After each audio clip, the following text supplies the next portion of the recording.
Validación del caso número 5, caminando y corriendo. Bueno, para este caso se ocuparon mis datos de largo de la pierna y de volumen de la pierna, y esto se calculó con el perímetro de mi pierna. Bueno, también podemos ver que recorrí 3,33 metros en 4,18 segundos, y la altura del caminar le calculé con el teorema de Pitágoras, siendo esta la hipotenusa y estos dos ambos los catetos. Bueno, en este movimiento podemos ver que mi cadera va a una velocidad constante y mi pie a una aceleración constante. Entonces esto es lo que vamos a analizar mayormente. Bueno, vemos que el tiempo que avanza una zancada se calcula con el tiempo total dividido 2 por el número de zancadas, y el tiempo de aceleración o de freno se calcula con el tiempo de la zancada dividido 2. Después podemos calcular la aceleración del pie, que es constante, como ya dije, y podemos calcular la velocidad máxima con esta ecuación de acá. Luego podemos calcular, ya con esto podemos calcular el ángulo recorrido al acelerar o al frenar, que viene siendo el arco tangente del semipaso dividido la altura del caminar.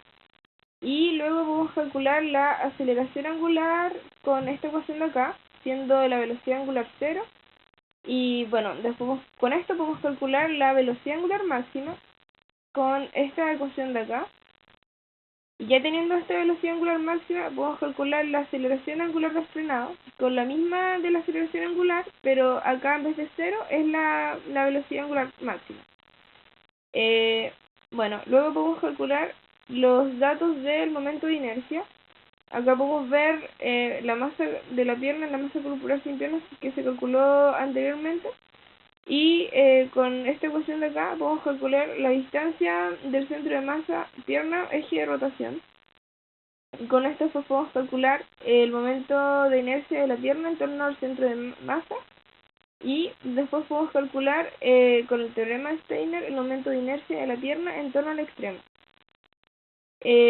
Luego podemos calcular la aceleración centrífuga máxima en torno al pie y la cadera, que viene siendo lo mismo con esta ecuación de acá.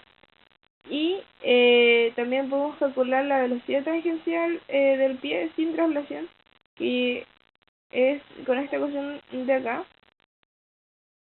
Y por último podemos calcular las energías con estas ecuaciones de acá, siendo la energía de traslación del cuerpo con la de acá, que sería la cinética traslacional, y la energía de traslación de la pierna con esta misma, siendo que se ocupa la ms, y podemos calcular la energía de rotación máxima de la pierna con esta ecuación de acá.